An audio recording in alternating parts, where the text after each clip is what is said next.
welcome. It's Chatting with Alea, and I feel like we need to zoom in a little bit, or are we good? It don't even matter. Y'all get what's going on around here. If this is your first time here to the podcast, welcome. We have the Roundtable tonight. I know I have to apologize to my supporters because I've been missing for a week, but I've been working. I've been doing work stuff because I got to pay bills. So I just want to thank everybody for listening. If you're new to here, guess what? So are we. All right, you know the deal. But Chatting with Alea comedian, you guys can find me on it wherever you guys need to find. We're going to jump straight into it because we got some special guests here, and I'm gonna introduce them. Or do you guys want to introduce yourself? I got one hiding in the cut, and that's cool because you know what? And the camera ain't for, the camera ain't for everybody. You know what I mean? But we're all here, so we're doing the round table, and I got my good friend right here. You want to say your name, or you want me to say it? I'm Tasia. She's all shy. Rose. Okay, Rose. Big bottles over here, baby. Okay, we're. So you mentioned a business that you do. Like, come on. Yeah. I have a beauty bar in York. Okay. Called Rose's Beauty Bar. A beauty bar. I have a beauty bar. You didn't know it's a beauty bar. It's like an aesthetic song. You didn't know that? I think it's like pampering, you can get like your coochie done, like you can get your everything eyes done, like just your lashes. What do you want to get done to your vagina? Wax. Have you ever been waxed? I've been waxed. Oh, no. It was fun. Oh yeah, I can't. That's why I didn't. That's because I didn't wax it. But do you wax your own stuff? Yes. The whole building heard me screaming. Yeah, I can't do a wax. And she was like, "Put your legs up, let me get the crack." I was like, "That's hard." What she say? Yeah, what she say? I was like, "Put them up for me." Not put them up. That's a whole different personal relationship. Yeah, it really is. Like, we gotta have a bond, and I mean a dope one. Yeah, but like once you're on my table, you're my best friend. No, that's not. Now I can't. You're not my best friend. Let me tell you're not my girl best that got a friend. pimple on her lip. Listen, for me, you'd be like, no, you gotta get this toilet paper up out of here, okay? You cannot come here with toilet paper. I done seen some wild shit. I done seen some wild shit. But this ain't even a topic. That's not. I know. But we can once talk you're about on my table, I'm your best friend. Okay, so y'all hear that? And what's your somebody's vagina? It's like then you gotta come to work and be like, I saw your vagina. Yeah. And it's not cute. But it's cute because I did it. Not everybody got a pretty vagina. I don't think vagina is cute at all. Okay, this podcast is gonna go to the left already. I can tell. It's all good. We're gonna drop it. I don't think vagina is cute at all. Some are pretty. Yeah, there are some pretty ones. I don't know. I've seen mine, and I'm not. I'm not. I don't think I have a pretty vagina. I don't think I do either. I don't. I'm glad we could be honest. Do you think you got a pretty? I have a very. I bet you do. we were talking earlier, and sis off the chain, y'all. Y'all probably gonna see more of her because she's something else. Y'all gonna see more of both of them. Y'all probably gonna see this one for officially when she get her shit together. She needs her hair done. Yeah, she needs her hair. Okay, yeah. She was like, "Come on, let's do the podcast." I was like, "Okay, friends." So, all right. So we got Tasia here, and you know that she has. Do that. I did the camera. I what? That's not her name. Did I do it But wrong? that's what I she know I calls did. me. I did, but I'm working on getting it right. So it's Tasia. That's I've what been she calls all me. night. I've been Tasia. I just can't get it right. I can't. And I'm like, let me just call you. Asia. I'm like, let me just call you Asia. She's like, no. I'm like, let me call you Tage. She's like, no. My mom calls me Tage. I'm like, okay, sister. Like, You don't mess with a mama's nickname. yeah, okay, no big deal. No, I get mad when people use my daughter's nickname. yeah. Well, I see. And listen, here's the thing. I don't let nobody call me my nickname. If you're not family, do not call me my That's how nickname. my son is. Yeah, do not call me my You call nickname. him two names. Either you call him Bubby or you call him Victor. You don't call him both, and you don't slip up and call him. Yeah, Bubby. don't do that. My Yeah, son told me I can't even call him his nicknames anymore. he's grown. Yeah, don't He play with thinks him. he is. Well, that's right. Don't play with him now. Don't play with him. All right. So our next guest, because we're like, you know, and do y'all even want to know where we're at? That's not y'all business That's tonight. not. Yeah, because we're On break. okay. Yeah, that's it. I was about to say like in a jail facility or something like to make it sound good, but because we were visiting people when we're in the waiting room, but we're on break in the waiting room. Yeah. Anyway. So we got another special guest here for you, and she's gonna introduce herself, or you want me to introduce you because I'm Kiara. okay. Say it again, friend. Kiara. Okay, that's Kiara. Okay, and what you got going on, sister? You. Yeah, Yeah. my Today, friend. Today. Listen to this shit. I got daily personalities. Oh, okay. Right now, I'm just being a nurse. That's Big nurse. I'm big. Big. Oh, okay, it's the attitude. It's like the, you know. I know what you mean. I know what you mean. She was like, you know what? I We was about like, to oh cut my God, this is she and out then, there wrap it up. Because you That's don't funny. want to diet. Okay, yeah, well, But but is that why you're eating healthy like that? girl, she, No, you I know thought what? it was just a lifestyle for you. I don't like when honestly. skinny people go on a diet, because bitch. Yeah, you because know. why are you Everybody has body image issues. No, and you are absolutely right. You are. Everybody likes their body to be a certain way. You're right, and Yes. you. So Well, that's funny that you said that, because I'm losing weight and I don't know what type of body I want just yet. oh well, you'll figure it out. I know I like you know, my you shape. want a booty. I do want a You said booty. that in the car. I do want a booty, and we were talking about doing anal stuff because we were trying to. No, oh my God. Anal don't make your butt. That's big. what I know, told her. I know, but that's what That's I was what I told asking her. her. I didn't know that. Everybody needs to calm Didn't I down. tell you that in the car? I know you did, but I didn't know. I just was asking because I thought that it did help your butt get big, but. So we don't even got to worry about putting it back there. Don't You even can't touch that put part. it back there. No, I because don't it's want you not to touch it there. back there. Like I got hemorrhoids back there, so I don't like That's different. Yeah, well, I don't want nobody putting their stuff in my stuff like back there anyway. If it's not going to benefit me, it's pointless. Which You I know did. they got booty ease that helps with Well, that. yeah, and booty diamonds because a friend of mine. No, booty ease is a cream. What? Booty ease, it's a lubricant that does a numbing. Oh, yeah, That's what that's you were what talking someone about. was telling me about, but they called it a different thing. It wasn't that, Well, but. booty ease, plug, pure romance. Okay, so clearly, if you guys get it in the I booty, don't- this is a I little don't tea for y'all. want Because this is Anal. this. Yeah, I don't even You like. gotta do it with the right person. I don't know. My friend ate a man's ass before, and she was really upset. And he started acting funny to her. She was like, "You gonna act funny to me after I ate your ass, bitch?" That shouldn't even be a conversation. Okay? Or she ate your ass? No, she. Oh. she ate her man's ass. Oh. Yeah, it was. I was gonna say, whoa, that's Yeah, a it's whole nother crazy. conversation. It is. So, all right, let's jump into the topic. So, you guys know the last previous episodes we were talking about mental health and childhood trauma and people in general going into like growing up and you just realize that you got shit with you, but you gotta take it back to your childhood. So, I just want to know what you guys' insight is on childhood trauma and like how you guys maybe heal from it, maybe you're not healing from it, maybe you're in the process of healing from it, and how could we're all moms, right? Yeah. Mhm. Teen mom, fuck them kids, right? Yes, for sure. Come on, Kiara. I'm just joking. This one right here. I'm Okay. just joking, but Right, no, she's joking. I have 3 kids. I do too. I do I have too. 2. Well, I have 2 and a dog I and a have 3. possible. I have 2 adult children and 1 actual minor. How old's the Oldest minor? is 21. Okay. My son's 18. Okay. And then my youngest daughter is 9.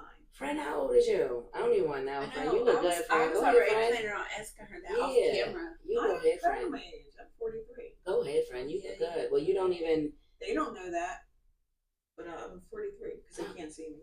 Yeah, they can't. They can't. People think me and my daughter, like I know a lot of people say, but a lot of people think me and my daughter are either sisters or like closer in age. Yeah, well, I thought you guys. Well, not you guys, because I don't know you, but I thought you were very young. I thought you were my age, maybe. Like, No, I mean, I'm 43. the wisdom you have is a little more. You know, you got a lot more. You I've are been you through you some are shit. very smart. And this girl. topic is for people like me who've been through some shit. Period. So let's Yeah. jump into it. So how do you feel about childhood trauma? I think childhood trauma molds you. Ooh. You never outgrow it. You never move past it. Since I'm older than you guys, Mm-hmm. not by much, Mm-hmm. but I'm older than you guys. Mm-hmm. My family history is what happens in his house stays in his house, And that's fucked up. and it's a stigma in the Black community Right. Yeah. What goes on in the That house you stays in the don't- house. that you don't talk to anyone but your pastor, the church, about your problems. Uh-huh. Pastor is not a certified therapist. That's right. You should be able to speak up about things that happen to you. You should be able to speak up about your feelings. You should be able to speak up about your emotions. And a lot of But as a kid, we couldn't speak up, no, because you're a child. and you What gotta do stay in a know child's about place. anything? Stay in a child's Yeah. place. you live rent free. You ain't got no opinion. You don't Your have feelings this. don't matter. Yeah. And I think the way I grew up, didn't make me the best mother to my oldest daughter because I was still learning How myself. to, yeah. Ooh. And I wasn't, right. and I wasn't, I'm not going to say I wasn't raised right because I was raised by my grandma and she did the best that she could with what she knew. Let me just stop you right there because I just said that previously on the last episode of the podcast. We can't even blame our parents or whoever took care of us because they could only do what they knew. They didn't know, you know what I mean? And some people grow to be stuck on that. Some people legit, well, I'm mad at you because you gotta let that go, boo. Yeah. Because they didn't know. And if you keep holding on to that, you're always gonna feel some type of way. But it took me making a lot of mistakes to get to where I am now. Absolutely. Like people who have been through what I've been through as a person, and I'll get personal because I'm like at that stage in my life right now where maybe me speaking about my mistakes can help somebody else. Absolutely. Absolutely. Being a nurse, I have been in trouble multiple times with the law. Okay. DUI related, nothing else. Okay. Because my childhood issues were never resolved, which made me, well, I wouldn't even say that because you're going to make me go all the way back. Okay, so growing up, okay, I was... Well, it starts from the childhood. Yeah. I probably, from what I'm told, I was about 3 months. Okay. When my dad found out about me, came and took me from my mom, and I'd never seen my mom again. Oh, wow. Now, I lived in the same town, Westchester, PA, my whole life. Never lived anywhere else. Lived on like 2 blocks. If you walked into Westchester and said, hey, where's this family, last name, you could find them because that's just how neighborhoods were then. Right. Like families actually lived together as opposed to how they do now. So whenever I would ask about my mom, my dad would get super pissed and be like, what are you asking about her for? She ain't around. Okay, cool. For a long time in my childhood, I was like messed up because nobody talked to the child. Right, explained no one, things to the child. Because you didn't need to know. It wasn't your business. So for a long time, I was like, how is my dad calling my mom, my grandma, mom? Like confusing stuff like that. Right, and you're thinking. And then my older sister's mom raised me. Okay. Mary J. Blige song, That Child Ain't Mine. Yeah. That was the perfect example. She was probably, I can't explain what she felt raising me, knowing my dad was unfaithful and had a child outside of their relationship. But she raised me like I was her own. To this day, she's my mom. Right. She raised me. To this day, you still haven't met your mom? I met my mom. Okay. I met my biological mother when I was about 21 years old. I was maybe 22, living in California. I was in the military. I got a phone call from my Aunt May out of nowhere, or my cousin Yvonne, people in my family, saying, hey, we found your mom. This is her phone number. One, you don't just lay that on somebody. Yeah. Other side of the country, all alone, in the military, just had a baby. Like, it was a lot. Right. So, just finding that out, it was like a shell shock. Okay. And I just didn't know what to do with it. So, I eventually did come home. I met her. It wasn't the reception that you would expect a mother to have with her child. Oh, okay. She was like, hi. I think she hugged me. Like, I'm pretty sure she hugged me. It wasn't like a tear or nothing like that from her. And her sisters were a little bit more emotional than she was. Oh, okay. But over a period of time of learning about what she went through, it makes sense. She was abused. Right. She wasn't in a good relationship. She didn't have money. But as a kid, had you known that, you wouldn't even understood that. No. And this is trauma that you're going through that as a child you don't even know is trauma. Yeah. and you don't realize it until no. now. To me, it's normal to have broken homes or broken families because half my cousins didn't have their dad or their mom was like in and out. And in my childhood, I knew so many kids who were being raised by a grandparent, right, not by a parent. Right. Now grandparents aren't raising kids at all. Don't want to much. babysit. Yeah. Nothing. So that's why I say like a lot of stuff that you are raised with, it kind of just travels with you, and you just go through it and figure it out yourself. Yeah, so, you're right. Mental health starts basically at home as a child. And as a child, yeah, it definitely does. And see, a lot of people don't take it serious, and a lot of people don't think about mental health. It's for me, honestly, mental health is a white thing. Mental health, anxiety, all that therapy shit, that's white people shit. That's what I thought until shit started catching up with me. But that comes from being raised black, thinking that especially, you don't talk about your problems. Yeah, absolutely. Especially, which you brought that in. I feel like I'm not going to say this is just specifically for, but I do feel like it's more like a single black mom thing. I think it's. I think like the thing we're be looking strong, for is gotta keep moving. Yeah, you can't let up. Yeah, it's cultural in how we're raised. But we're breaking the trend now because, bitch, I'm gonna go to the bathroom and cry my tears out. Sometimes I might cry in front of my kids because y'all be crying. It's okay. But I don't know. I've been in therapy since like I was young though. But how young? Well, high school. But I just a little hellion. I actually had to go to therapy to be able to go to high school. But see that my son. So that was a requirement for you. Therapy. Yeah. You said your son. How? I put my son in therapy.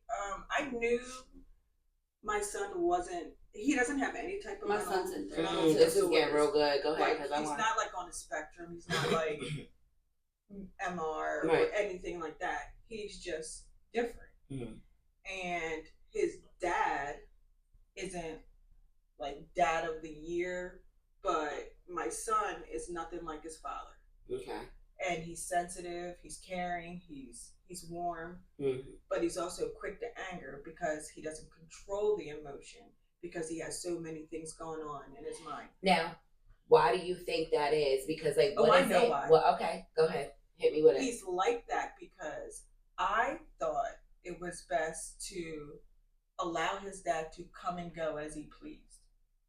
And that upset. What I know now, I would have just told his dad, "You're either here or you're not." And that's what messed my son up, is an inconsistent father. And people are like, "Oh, kids need their dads." No, kids need love.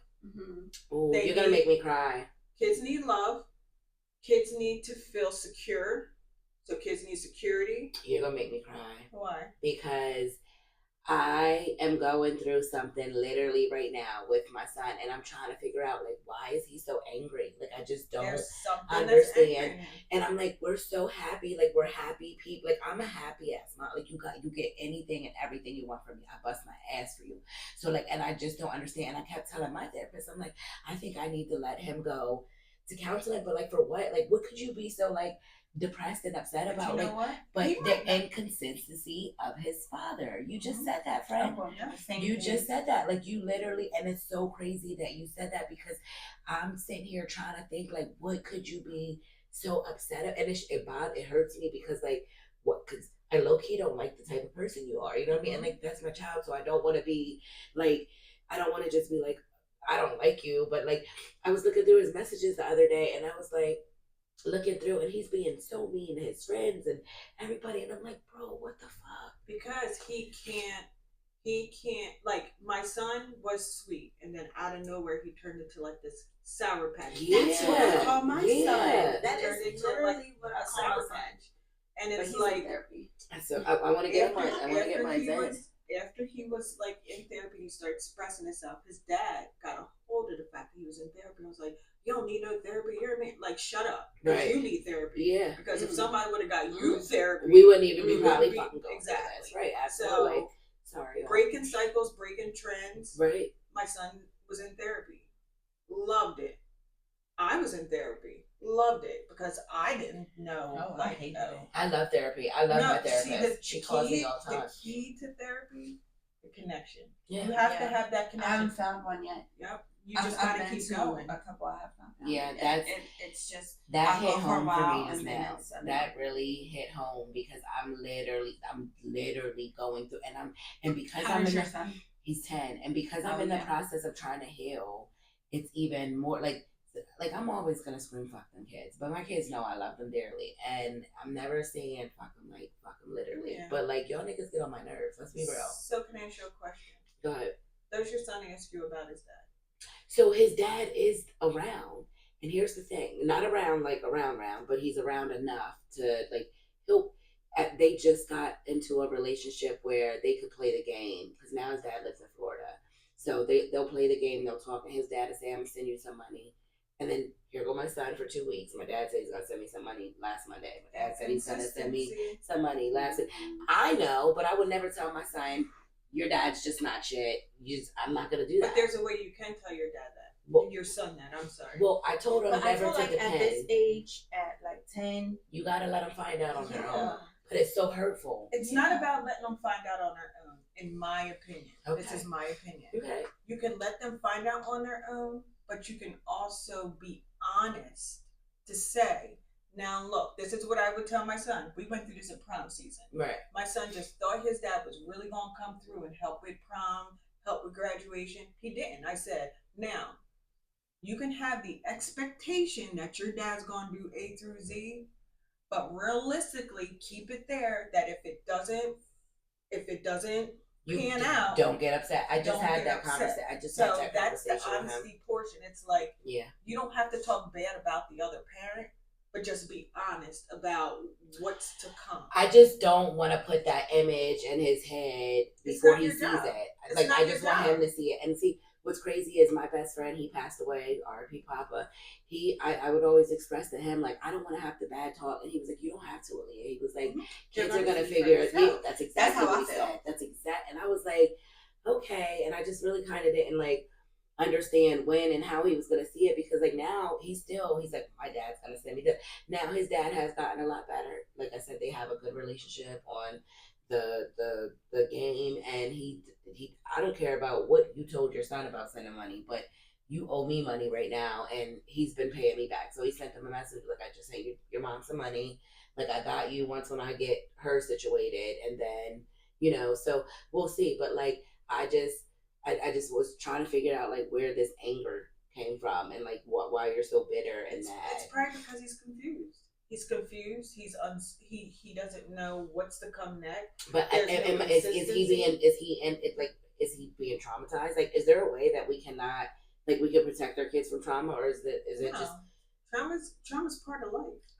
Yeah. It doesn't have to be the way of life. Yeah. But trauma is part of life. That's like saying, oh, let's go buy a dog and your dog dies. You can't predict that dog's going to die, but that's a trauma that could happen. Yeah, you're right. But it's a part of life. It teaches you how to I think navigate. that we're just in a time where we know better how, like coping mechanisms. Right. So like, like we weren't taught how to cope. Our parents didn't know how to cope. Yeah, you're absolutely right. And we're learning. We are allowing our children to express themselves. Oh, yes, we are. We are allowing our children to learn different things. Right. I feel like I should move the camera a little bit. And I never did this before, but we're going to try. I'm like, girl. It's this way. Okay. I know, I got you. But see, you know what? You're right. But we're also learning bad ways. Yeah, maybe I'll move it because back. how many of our kids are spoiled because we're trying to make up for something that we missed out on. Yeah, but I don't feel like there's nothing wrong with spoiling your kids. No, it is. It absolutely is. It absolutely is. And it's so crazy because I just made a post the other day. I think it's how you do it. No. The kids don't even need all that shit. We give them all this stuff that we never had, and we want them to have that. We bust our asses to make sure that they get. Our kids are supposed to have better than what we had. Yeah, absolutely. But they can have better. But I don't talk that. I never talk that. There's a way of giving it. That's what I said. There's lack of respect. It's how there's you do it. There's lack of like work ethic. You see these aides, and it's the Lord. Yeah. They think that they just because they clock in, they're entitled to a paycheck. Yeah, no, baby, you got to do your work. You got to do your job. All right. You But can't like just I show said, up. I think it's a how. I agree with you on how, but I think we have it so set that we never had, so we're gonna make sure our kids have. Yeah, like, and that's not that's suffer. We suffer from that. And in doing that, you got kids who want Jordans and shit. Like, how the hell you want Jordans? It's not even just the want of the Jordan. It's teaching them like, okay, I'm gonna go buy you these Jordans, right? You're gonna have Louis Vuitton this, Chanel that, whatever. Right. All these labels, right? Meanwhile, do you own your house? Do you have a savings account? Absolutely not. Do you got life insurance? Do you got life insurance? Do you have the things that are really the values of life? Yeah. We're teaching our kids to be materialistic, but not financially stable. Mm-hmm. So you could spoil your kid, but spoil your kid the right way. Like, hey, we're going to buy these sneakers, but you're going to save up for these sneakers. But once you save this much money on your own, I'll give you the other half. Put this in. And we don't do that. Yeah, and that's why they're out here. Mom, can I get money for V-Bucks every 2 minutes? They got a whole fucking mansion and Benzes and all types of shit, and we sit here hiding from the repo people every other day. Like, no. Working doubles. Yeah, no. 3, 4, 5 days in a row. Yeah. But that kid doesn't see that hard work ethic. And the moment you tell that spoiled kid no, they're going to give you their ass to kiss. Mm-hmm. It's a whole problem. Because they're used to being handed it instead of working for it or learning. So let's talk about how we can reverse it after we already done spoiled the little motherfuckers. Oh yeah, because that's where I am. So how are we gonna reverse? Because that's what I'm in the process of doing too. I'm like, bro. I mean, the only thing you can do is to do it. Like, that's it. That's but now we're dealing with their my 21-year-old and the bullshit. Right? I have this problem. She got spoiled. I spoiled her because I didn't think I did her any favors growing up. Like, I felt like I was always trying to make up for the next thing that I did wrong. Mm-hmm. And now I have this spoiled 21-year-old who thinks I'm supposed to just cater to her and hand her everything. And as much as I want to put my foot down and just teach her, I have created this beast, so to speak. Right. This beast that thinks I'm going to guilt my mom into still doing it. These kids become savvy to manipulation. They become savvy to like just wiggling their way, like doing just enough to get what they want. Mm-hmm. As soon as they get what they want, the behavior reoccurs. You absolute girl. So I'm gonna let my son listen to this podcast. So it's almost like, what do we do in those situations? Because you want to be a good mom. You want your kids to have these things. Absolutely. And you don't want them to struggle. You don't want them to want 4 things. Yeah, you don't. But maybe they need to learn want to appreciate that, and they need to learn how to get it. Because if I'm not here to get it, who else is going to do it? Because when I'm gone, who's there to take care of it? That's right. You absolutely. Mm-hmm. And that's how I became so independent, because both of my parents were on drugs. Like, well, at least my stepdad and my mom, they were on drugs. I grew up in a foster care. Like, my mom was like, bitch, I can't take no more. You got to go to foster care. So before that happened, my stepdad would always tell me, because my mom was always in the streets. Like, she worked, but then she was in the streets. She was in drugs. And he always said, if no one's there to help you, you figure it out. You do it. Like, you get it done yourself. Don't depend on nobody. And that shit always stuck to me. I'm going to always go hard for mine. But my kids, my mom's going to do it. I have a question. Why do you think your kids should be spoiled instead of learning the true value of things? I'm not saying because you spoil them that they're not going to learn the true value of things, because I feel like you should always take the time to teach your kids the true value of things. But I just think it's important for my kids to have a better life than I did. And I agree with you. But this is just me asking a question, not like going back and forth, because I made that mistake myself. Hence my 21-year-old who thinks life just comes to you. Like, you don't got to go get it. Because you saying your kids should have a better life, but were you taught financial responsibility growing up? And that's what we're struggling. And that's what we're struggling with right now. But we're struggling. I'm just asking the question. But I do take the time to teach. Well, my oldest, not the youngest two, but my oldest. How old are your kids? 12, 9, and 8. So do your kids like appreciate it and take care of it, and just like my 12-year-old does? Okay. So like, if you bought your kid, like, say them Jordans that they wanted, right? And you're like, here's these Jordans. Are they going to take the Jordans off, put the Jordans up, or do they just kick them off and throw? Oh yeah, them? no. See, my oldest, he very much so is. No, total opposite for me here. No, total opposite. But I to real quick to bring into that, I think the reason why we automatically think that it's important for them to have more than what we had is because we never had, and we want them to have, but we don't know that until we start really, life starts hitting our ass, and we're like, hold up, we're starting to figure it out now. Because you get lost in that cute little but some people don't. Some people don't wake up and figure that out, like how we're having this conversation right now. Some people don't. And then you start getting these narcissistic adults. We just had a conversation. Been pampered, babied, and spoiled their whole life. That then when they decide to go do something illegal, you got the mom who's like, yeah, I see him on that camera. Why was the bank open? Like, you know what I mean? It's like, why did she have a purse on her shoulder? Why didn't she have it at home? Yeah, she's wrong. Not my child. Now I'm with you. So I'm it's like when does the spoiling stop, or when does the parent say, hey, this is enough, you need to learn, or like, we see our kids differently than other people see our kids. Absolutely. So you might be like, oh, my son's an angel, and I'm looking at her like, I don't know what funny kid you looking at. Right. But... No, I'm with you. I'm with you on that. So that it's like sense. It's all about perception and like being honest with yourself, because there's a lot of times that my kids got things they didn't deserve. Absolutely. But I didn't want them to feel left out when talking to the other kids. It's about competition. Right. It is. My oldest is like different. I'm not even gonna lie. He could be. He's one of them kids that are like appreciative and well, he works hard. But you know what? He's probably like that because that's your first kid, and you've been through the most with him. You know what I mean? So he's seen what you've been through, and then see how you got to handle the other two. So it might be that. Well, okay. So here's another. Okay, so what is it that you guys would say for the childhood trauma? Like, what is it that helped you guys understand that I'm triggered by something? What is it? Like, for me, for example, I was talking to my counselor, and I'm always trying to figure out why this, why that. She said to me, you have to go back and dig into your childhood. You have to go back and apologize to yourself. My nickname is Cookie. That's what I was called as a child. So I Cookie, I see what happened. I seen that, nobody was around. I seen that your mom never really gave you guys love and affection. And I'm sorry that hurted you, or nobody, like, I had to.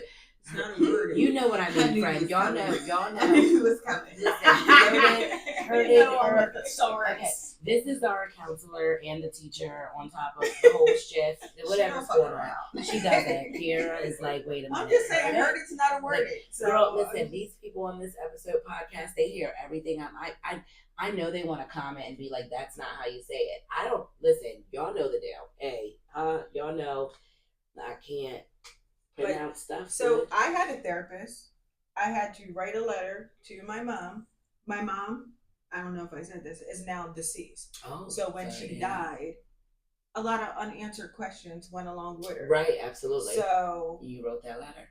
I grew up with aunts probably like a block away and didn't even know. Okay. Like, I don't know anybody on that side. I know a couple now. But growing up, I didn't.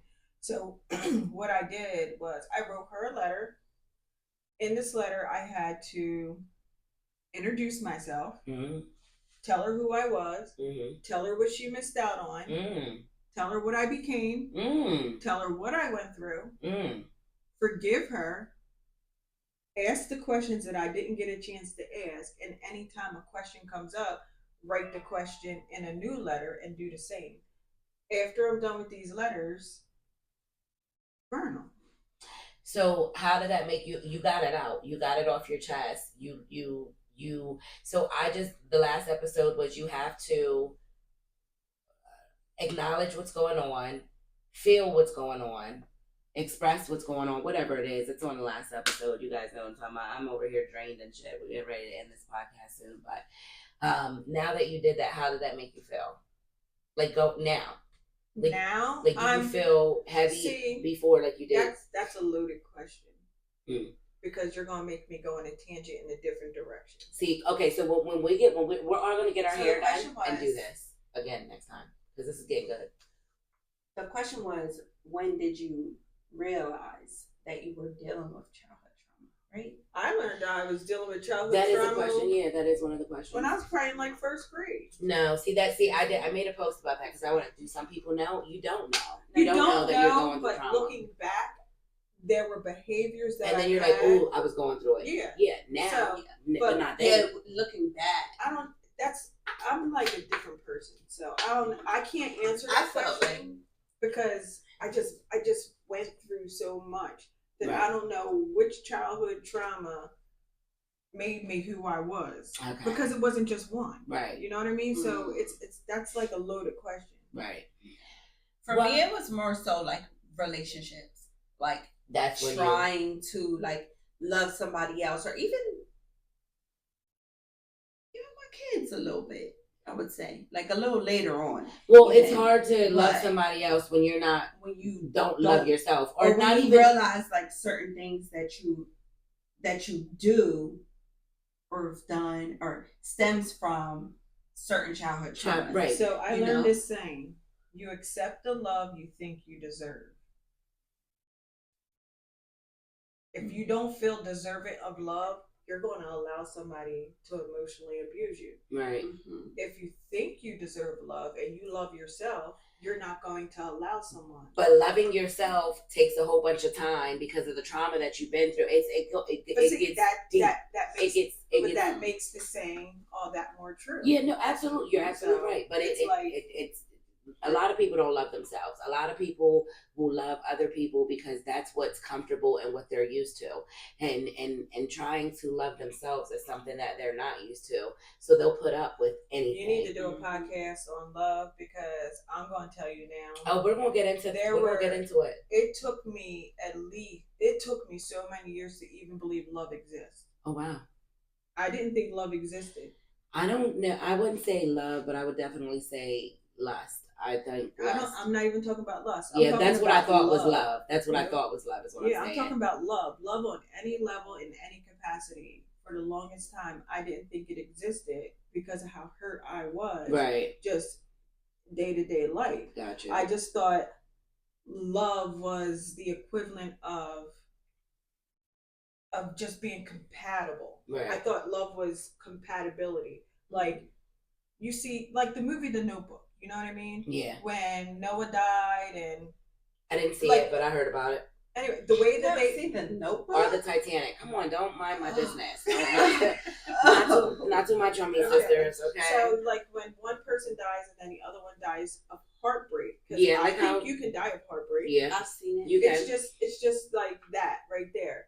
It's just like, okay, so I'm with this man who probably whoops my ass every day. But I'm associating that with love. Or is that compatibility? I know how to now... It's what you're used to. Make his dinner, have it right, have him happy. So then he shows me, then he's kind to me, and I'm associating that kindness with love. That's learning how to navigate someone, learning how to be compatible with that someone, and being comfortable with that someone. Okay. To live. That's not love. And that's what I thought. That's surviving. That's surviving. But I thought that's what I associated love with. Love was just somebody just showing up every day and returning. Right. All right. Well, you know what? I think this podcast was so good that I'm mad that we did it tonight. Okay. We need to link again. I love y'all ladies for coming through, and I'll show my face. Yeah, next time, and then we'll be like, remember the last episode? It was, so. But I gotta fart, so I'm gonna not do it on camera. But I'm very glad that we had this conversation, and I hope that this episode is able to help some of you guys figure out the same thing. Just because you think you're going through it, honey, baby, we all are. You're not the only one, okay? Like, and this is what this podcast is for. We're going to chat. We're going to have a good time. You guys know you can follow me on Alea Comedian, Instagram, TikTok, Facebook, YouTube, Pornhub, all that stuff. The next show coming up is Pause. What? Did she really just throw Pornhub in there like it was a normal link? I'm just saying, it was a normal link. Why you say your own fan? Yeah, because I was getting there. Y'all didn't even. I didn't because y'all know a girl be on OnlyFans, huh? Y'all know. I'm walking away. No, don't walk yet. Don't walk. I'm eating my camera's eggs. I'm eating my chips. Oh my god, I didn't know you were eating back there. I'm sorry. Okay. Why are you lying? I'm not sorry. All right.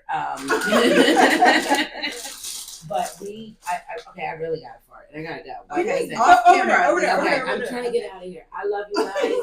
I can't even end it right, but y'all know how we rock. Come on now. Come text, email, send you questions. questions. Send me the feedback. Y'all know, drop the comments. If you email. I'm actually gonna start trying to do something live, so I'll keep you guys posted. And I'm sorry for not being here last week. I've been on a money mission. Like, don't keep apologizing. They've been killing me here. I know. Period. My friend said, "Don't apologize twice now, bitch." Okay. Love you all.